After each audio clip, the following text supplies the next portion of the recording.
નમસ્કાર ગુજરાતવાસીઓ, ફરી એક વખત આપ સર્વે મિત્રોનું હાર્દિક સ્વાગત છે આજના તાજા અને નવા હવામાન સમાચારના વિડીયોની અંદર। મિત્રો, ગુજરાતમાં છેલ્લા 3-4 દિવસથી વરસાદે વિરામ લીધો છે, પરંતુ આજે સાંજ પડે અને રાત્રિ થાય એ પહેલા ગુજરાતવાસીઓ છત્રી રેનકોટ કાઢીને તૈયાર રહેજો, કારણ કે મિત્રો આગામી 3 કલાકમાં ગુજરાતમાં અંધારિયા વરસાદ પડવાને લઈને ગુજરાતના જાણીતા એવા હવામાન નિષ્ણાંત એવા અંબાલાલ પટેલ સાથે પરેશભાઈ ગોસ્વામીએ નવી નક્કોર આગાહી વ્યક્ત કરી છે।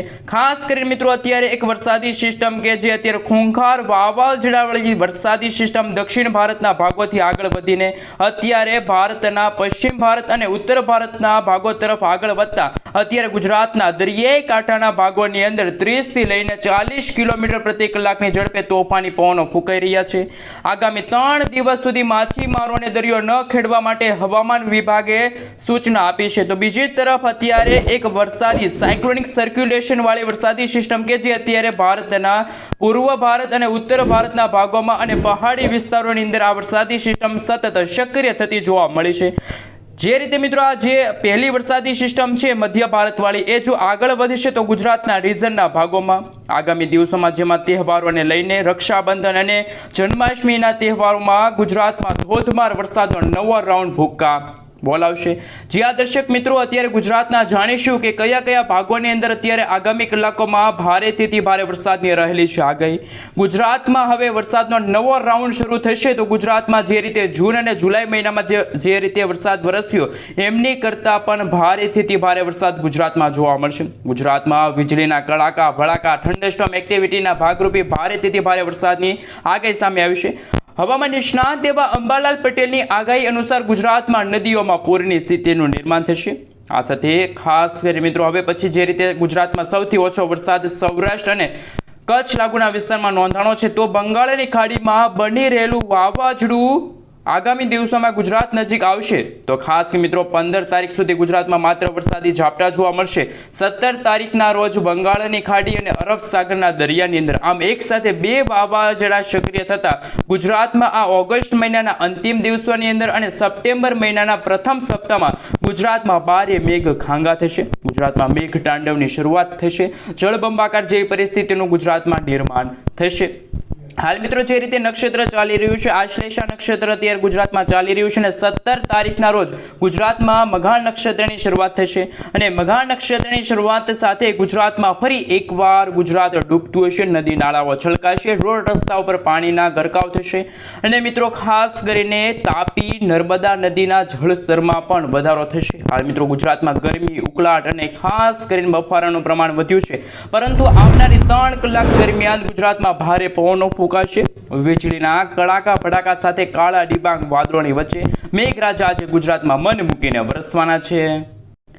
હાલ મિત્રો તમે જોઈ શકો છો હવામાન વિભાગ તરફથી આગામી 3 કલાક માટે ગુજરાત રાજ્યનો નકશો છે જાહેર થયો છે, જેમાં મિત્રો જો વાત કરીએ તો અત્યારે કચ્છ લાગુના વિસ્તારમાં આગામી કલાકોમાં વરસાદ જોવા મળશે।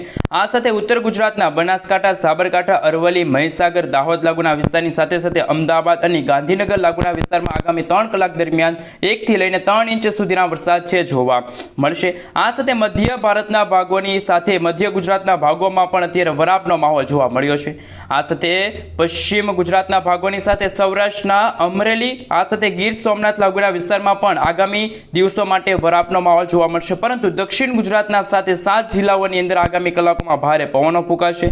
વીજળીના કડાકા ભડાકા સાથે ધોધમાર વરસાદ છે એ ખાસ કરીને ગુજરાતના કચ્છ લાગુના વિસ્તારની સાથે ઉત્તર ગુજરાત અને દક્ષિણ ગુજરાત અને સૌરાષ્ટ્રના છૂટા છવાયેલા વિસ્તારોમાં હળવાથી લઈને મધ્યમ વરસાદની રહેલી છે આગાહી। સાથે મિત્રો તમે આ વિડીયો ક્યાંથી જોઈ રહ્યા છો, તમારા ગામનું નામ, તમારા તાલુકાનું નામ, તમારા જિલ્લાનું નામ ખાસ કરીને નીચે કોમેન્ટ બોક્સમાં કોમેન્ટ કરીને જરૂરથી જણાવી આપજો। સાથે મિત્રો તમે જ્યાં રહો છો ત્યાં શું ખરેખર વરસાદ વરસી રહ્યો છે એ પણ ખાસ કરીને નીચે કોમેન્ટ બોક્સમાં જણાવી આપજો। સાથે મિત્રો આ વિડીયોની અંદર જો 300 લાઈક આવી જશે તો આવનારી કલાકોની અંદર તમે જે કોમેન્ટ કરીએ છીએ એ વિસ્તારની અંદર આગામી 7 દિવસ દરમિયાન કેવું હવામાન જોવા મળશે, કારણ કે મિત્રો ગુજરાતમાં છેલ્લા 3-4 દિવસથી ગરમી અને ઉકળાટનું પ્રમાણ વધ્યું છે, તો આવનારા દિવસોની અંદર શું ગુજરાતમાં ફરી એકવાર વરાપ જોવા મળશે કે પછી જે રીતે અંબાલાલ પટેલે આગાહી વ્યક્ત કરી છે, પરેશભાઈ ગોસ્વામીએ આગાહી વ્યક્ત કરી છે કે વાવાઝોડા સાથે ગુજરાતમાં વરસાદની રહેલી છે આગાહી। તમામ મિત્રો તમને હવામાન સમાચાર મળી જાય એ માટે ખાસ કરીને ચેનલ ઉપર નવા છો તો વિડીયોને લાઈક કરી ચેનલને સબસ્ક્રાઇબ કરવાનું ના ભૂલતા। મિત્રો તમે હાલનું સેટેલાઇટ પિક્ચર જોઈ શકો છો કે ગુજરાતમાં ફરી કાળા ડિબાંગ વાદળોના ઘેરાતા જોવા મળી રહ્યા છે. આગામી કલાકોમાં આ દક્ષિણ ભારતવાળી વરસાદી સિસ્ટમ કહી શકાય કે અરબ સાગરવાળી વરસાદી સિસ્ટમ સતત ગુજરાત તરફ ગતિ કરતી હોવાને કારણે ગુજરાતમાં આવનારા દિવસોની અંદર જેવા ખાસ કરીને તારીખ મિત્રો લખી રાખજો, 6 તારીખ, 7 તારીખ, 8 તારીખ અને 9 તારીખ, આ 4 દિવસનો સમયગાળો છે ગુજરાતમાં વાવાઝોડા સાથે વરસાદની રહેલી છે આગાહી. સાથે અત્યારે ઉત્તર ભારત, મધ્ય ભારત અને પૂર્વ ભારતના ભાગોમાં બની રહેલી વરસાદી સિસ્ટમના ભાગરૂપે એ વરસાદી સિસ્ટમ જો પોતાની દિશા ફંટાવશે તો ગુજરાતમાં આવનારા 3 થી 4 દિવસની અંદર ભારેથી ભારે વરસાદની રહેલી છે આગાહી. આ સાથે મિત્રો તમે જોઈ શકો છો જે રીતે વરસાદી સિસ્ટમનું પરિભ્રમણ અને વરસાદી સિસ્ટમ અને સાયક્લોનિક સર્ક્યુલેશનના ભાગરૂપે ગુજરાતમાં ફરી કાળા ડિબાંગ વાદળોના ઘેરાતા જોવા મળી રહ્યા છે. જે રીતે મિત્રો તમે જોઈ શકો છો કે વાદળોના ઘેરાવા કઈ રીતે આગળ વધી રહ્યા છે. અત્યારે મધ્ય ભારતવાળી વરસાદી સિસ્ટમના કાળા ડિબાંગ વાદળો અત્યારે ગુજરાતના ભાગો તરફ આગળ વધશે તો ગુજરાતના રીજનના ભાગો જેમાં ઉત્તર ગુજરાત, મધ્ય ગુજરાત, દક્ષિણ ગુજરાત, સૌરાષ્ટ્રના ભાગોની સાથે કચ્છના ભાગોમાં આ વરસાદી સિસ્ટમ છે ધમરોળશે. આ સાથે બંગાળની ખાડીવાળી વરસાદી સિસ્ટમ સતત દિવસે ને દિવસે ઉત્તર દિશા તરફ આગળ વધતા જે રીતે અંબાલાલ પટેલની આગાહી હતી કે ગુજરાતમાં 17 ઓગસ્ટના રોજ ગુજરાતમાં ભારેથી ભારે વરસાદનો નવો રાઉન્ડ ભૂકા બોલાવશે. વીજળીના કડાકા ભડાકા થંડરસ્ટોર્મ એક્ટિવિટીના ભાગરૂપે ગુજરાતમાં ભારેથી ભારે વરસાદની રહેલી છે આગાહી. હવે મિત્રો જાણીશું કે હવામાન વિભાગ તરફથી અત્યારે ગુજરાતમાં લાઈવ ધોધમાર વરસાદ કયા વિસ્તારની અંદર પડી રહ્યો છે, એ વિસ્તારની તમામ વિગતો, એ વિસ્તારના તમામ હવામાન સમાચાર. સૌપ્રથમ આપણે કચ્છ લાગુના વિસ્તારની શરૂઆત કરીએ તો કચ્છમાં અત્યારે મિત્રો તમે જોઈ શકો છો ખાવડ છે, લખપત છે, નળિયાદ છે, રાપર છે, આ સાથે ગાંધીધામ લાગુના વિસ્તારની અંદર અત્યારે કાળા ડિબાંગ વાદળોના ઘેરાતા જોવા મળી રહ્યા છે. ખાસ મિત્રો અત્યારે ગુજરાત નજીક રાજસ્થાન અને પાકિસ્તાન લાગુના વિસ્તારની અંદર અત્યારે વેલમાર્ક લો પ્રેશર વાળી વરસાદી સિસ્ટમના કારણે ગુજરાતમાં વરસાદની રહેલી છે આગાહી. તો બીજી તરફ મિત્રો જો વાત કરવામાં આવે તો બંગાળની ખાડીની અંદર બનતી વરસાદી સિસ્ટમના કારણે અત્યારે દક્ષિણી ભારતના ભાગોની અંદર આ વરસાદી સિસ્ટમ ત્રાહિમામ દર્શાવતી જોવા મળી છે. આ વિસ્તારોની અંદર અત્યારે 50 થી લઈને 80 કિલોમીટર પ્રતિ કલાકની ઝડપે તોફાની પવનો ફૂંકાઈ રહ્યા છે. વીજળીના કડાકા ભડાકા સાથેનો તે વિસ્તારની અંદર ધોધમાર વરસાદ શરૂ થયો છે. તો અત્યારે ભારતના આ ઉત્તર ભારત, મધ્ય ભારત અને ખાસ કરીને મિત્રો કહી શકાય કે પૂર્વ ભારતના ભાગોની અંદર પણ વરસાદી સિસ્ટમ સક્રિય થતા જો આ વરસાદી સિસ્ટમનું આખું માળખું, આ વરસાદી સિસ્ટમની આખી જે દિશા છે જો ગુજરાત તરફ હશે તો ગુજરાતમાં આવનારા દિવસોની અંદર જેમાં મિત્રો તમે તારીખ નોંધી લેજો, જેમાં 7 તારીખના રોજ ગુજરાતના રીજનના ભાગોમાં, ઉત્તર, મધ્ય, પૂર્વ અને દક્ષિણ ગુજરાતના ભાગોમાં વીજળીના કડાકા ભડાકા થંડરસ્ટોર્મ એક્ટિવિટીના ભાગરૂપે ધોધમાર વરસાદની રહેલી છે આગાહી. જે રીતે મિત્રો હવામાન નિષ્ણાત એવા અંબાલાલ પટેલ અને પરેશભાઈ ગોસ્વામીએ પોતાની આગાહીઓ વ્યક્ત કરી છે, એને જોતા મિત્રો કહી શકાય કે ગુજરાતમાં આવનારી 10 તારીખ પછી વાતાવરણમાં અચાનક જ મોટો બદલાવ થશે અને ખાસ કરી મિત્રો જન્માષ્ટમીનો તહેવાર આવી રહ્યો છે અને જન્માષ્ટમીના તહેવાર દરમિયાન પણ ગુજરાતમાં વાવાઝોડા સાથે વરસાદની રહેલી છે આગાહી.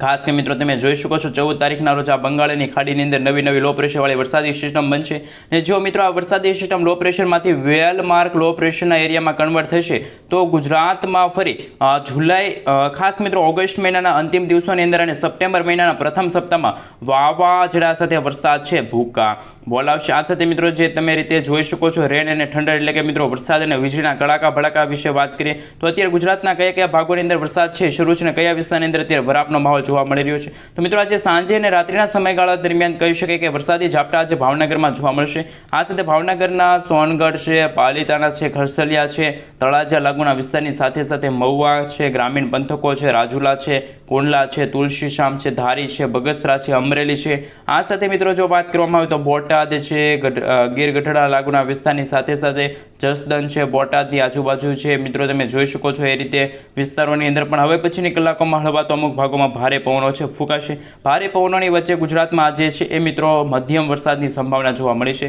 આ સાથે મિત્રો તમે જોઈ શકો છો વિરમગામ લાગુનો વિસ્તાર છે, સુરેન્દ્રનગર લાગુના વિસ્તારની સાથે અમદાવાદના ધોળકા છે, આ સાથે લીંબડી લાગુના વિસ્તાર છે. એ વિસ્તારોની અંદર મિત્રો હવે પછીની કલાકોમાં હળવા તો અમુક ભાગોમાં ભારે વરસાદની સંભાવના જોવા મળી છે. જે રીતે મિત્રો અત્યારે પૂર્વ ભારત અને મધ્ય ભારતવાળી વરસાદી સિસ્ટમ જો પોતાની દિશા ફંટાવીને ગુજરાત તરફ આવશે તો ગુજરાતમાં પણ આગામી દિવસોની અંદર ભારેથી ભારે વરસાદ છે જોવા મળશે. હવે મિત્રો આપણે વરસાદી સિસ્ટમ જો યુટર્ન લેશે તો એમને લઈને અત્યારે GFS મોડલ સામે આવી રહ્યું છે.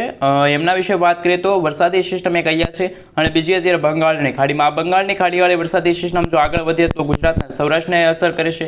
જો આ મધ્ય ભારતવાળી વરસાદી સિસ્ટમ ધીમી ગતિએ આગળ વધે તો ગુજરાતના રીઝનના ભાગોને અસર કરે છે. જેમ જેમ મિત્રો સમયગાળો પસાર થતો જશે તેમ ગુજરાતમાં વરાપમાંથી રાહત મળશે, ગરમી અને ઉકળાટમાંથી રાહત મળશે અને ગુજરાતમાં ફરી એકવાર વરસાદનો નવો રાઉન્ડ છે. ગુજરાતમાં ફરી એકવાર મેઘ મહેર લાવી શકે છે. ગુજરાતમાં વીજળીના ચમકારા, કડાકા, ભડાકા, થંડરસ્ટોર્મ એક્ટિવિટીના ભાગરૂપે ધોધમાર વરસાદ છે પણ જોવા મળી શકે છે. મિત્રો આમ લાંબા ગાળાની આગાહી સામે આવી છે. 10 તારીખના રોજ પણ મિત્રો જે આગાહીનો નકશો છે જાહેર થયો છે. ગુજરાતના સૌરાષ્ટ્રના ભાગોમાં વરસાદ પડશે, કચ્છ લાગુના વિસ્તારના ભાગોમાં વરસાદ પડશે, મધ્ય પૂર્વ અને દક્ષિણ ગુજરાતના ભાગોમાં વીજળીના ચમકારાની સાથે ધોધમાર વરસાદનો નવો રાઉન્ડ છે એ જોવા મળશે. મિત્રો જો લાંબા ગાળાની આગાહી વિશે વાત કરીએ તો જન્માષ્ટમી પહેલા એટલે કે 11 ઓગસ્ટ પછીનો જે સમયગાળો છે ત્યારે મધ્ય પૂર્વ ભારતવાળી વરસાદી સિસ્ટમની દિશા સતત પશ્ચિમ દિશા તરફ હોવાના કારણે ગુજરાતમાં ભારેથી ભારે વરસાદ પડવાને લઈને રેડ એલર્ટનું સિગ્નલ છે એ પણ હવામાન વિભાગ તરફથી જાહેર કરવામાં આવી શકે છે. નહીંતર તો આ વરસાદી સિસ્ટમ જો યુટર્ન લેશે તો ઉત્તર ભારતના ભાગોમાં જમ્મુ કાશ્મીર લાગુના વિસ્તારોની પણ અંદર 8 થી લઈને 12 ઇંચ સુધીના ધોધમાર વરસાદ પડશે. આફત રૂપી વરસાદ છે પણ પડી શકે છે. હવે મિત્રો એક લેખ સામે આવી રહ્યો છે. એમના વિશે વાત કરીએ તો ગુજરાતમાં વરસાદે વિરામ લીધો છે. ચોમાસાની સિઝનમાં ખેડૂતોએ વાવેતર કર્યું હોવાથી ચિંતામાં વધારો થયો છે. સૌરાષ્ટ્રમાં આ સિઝનમાં સૌથી ઓછો વરસાદ નોંધાણો છે. વરસાદ ખેંચાતા સમગ્ર સૌરાષ્ટ્રમાં મગફળી, કપાસ, ડુંગળી પકવતા ખેડૂતો ચિંતા વધી છે. ખેડૂતો માટે સારા સમાચાર અને વરસાદની રાહ જોઈ રહ્યા છે. ખેડૂતો વાવેતર સમયે સારો વરસાદ થતાં ખેડૂતોમાં ખુશીનો માહોલ જોવા મળ્યો હતો, પરંતુ એક સપ્તાહથી વરસાદ ખેંચાણો છે જેના કારણે પાક નિષ્ફળ જવાની પણ ભીતિ સેવાઈ રહી છે. ત્યારે હવામાન વિભાગ સાથે હવામાન નિષ્ણાત એવા અંબાલાલ પટેલે ખેડૂતો માટે સારી આગાહી કરી છે. હવામાન નિષ્ણાત અંબાલાલ પટેલની આગાહી અનુસાર 15 ઓગસ્ટથી દેશભરમાં ચોમાસું ફરી સક્રિય થશે. 17 ઓગસ્ટે બંગાળના ઉપસાગરમાં મજબૂત સિસ્ટમ બનશે. આ સિસ્ટમના કારણે માત્ર ગુજરાત જ નહીં પરંતુ ગુજરાતના ઘણા બધા ભાગોની અંદર જેમાં વડોદરા, નવસારી, સુરત, આહવા, વલસાડ, સાપુતારા લાગુના વિસ્તારની સાથે સાથે મહીસાગર છે, પંચમહાલ, સાબરકાંઠા, ભાવનગર, મહુવા, ઉના લાગુના વિસ્તાર, કચ્છ લાગુના વિસ્તારમાં પણ ધોધમાર વરસાદ છે જોવા મળી શકે છે. આ સાથે મિત્રો જો વાત કરીએ તો સૌરાષ્ટ્રના ખેડૂત ભાઈઓ છે વરસાદની રાહ જોઈ રહ્યા છે અને 15 તારીખથી ગુજરાતમાં વરસાદ છે ભૂકા બોલાવશે. અરબ સાગરમાં સાયક્લોનિક સર્ક્યુલેશનવાળી વરસાદી સિસ્ટમ બનવાના કારણે ગુજરાતમાં કહી શકાય કે 19 થી લઈને 22 ઓક્ટોબરના રોજ દક્ષિણ સૌરાષ્ટ્રના ભાગોમાં ભારે પવન સાથે ભારે વીજળીના કડાકા ભડાકા સાથે ધોધમાર વરસાદ પડશે. હાલ વરસાદી ઝાપટા પડી રહ્યા છે અને 6 થી લઈને 12 ઓગસ્ટ સુધી છે વરસાદી ઝાપટા યથાવત રહેશે તેવી મિત્રો અત્યારે લેટેસ્ટ આગાહી છે હવામાન નિષ્ણાત એવા અંબાલાલ પટેલે વ્યક્ત કરી છે.